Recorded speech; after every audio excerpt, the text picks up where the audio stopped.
Hi, I'm Jordan from Kettner Creative.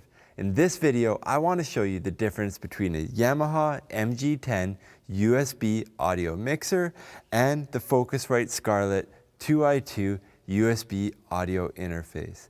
We previously did a video comparing USB audio mixers to USB audio interfaces, but we had a lot of comments where people asked us to specifically comment on these two devices to compare the pros and cons and why we would or would not recommend buying each device. Now let's start with the Yamaha MG10 USB audio mixer.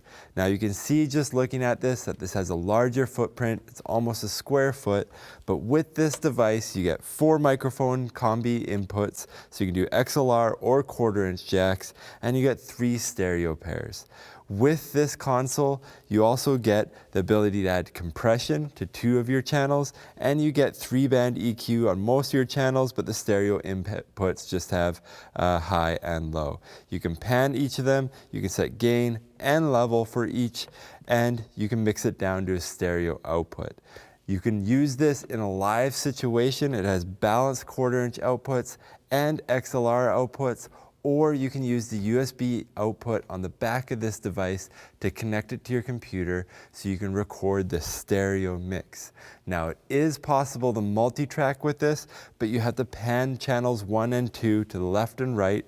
Essentially you're assigning channel 1 to the left output and channel 2 to the right output, and using that method you can multi-track using this USB audio mixer. But this device is not made for that. This device is made for sending a mix through to the stereo outputs to your computer.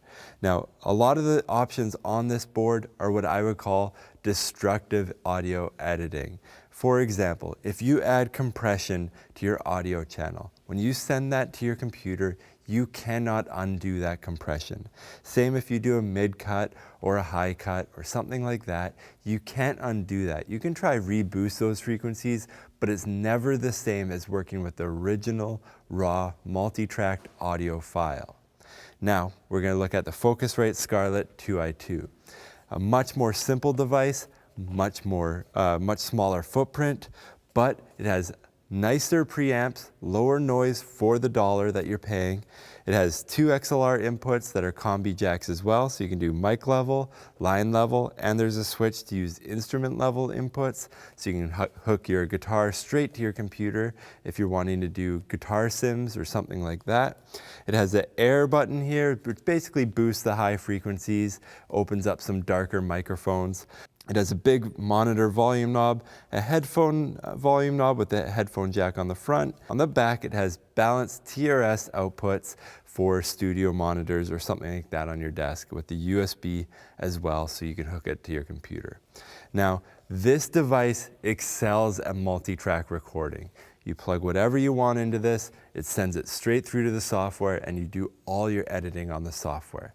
In that way, you're doing non-destructive editing. You always have the ability to go back to your raw audio file, take all your effects off, and start over if you don't like the mix or the project that you're working on. You can tell just looking at this device that it's a much smaller footprint. If you're trying to compare the two of which you want sitting on your desk, this one wins. You can set this right under your monitor and it wouldn't even notice it half the time. This one, you're coughing up a whole square foot of your desk, so you better be using it all the time because desk real estate is super important.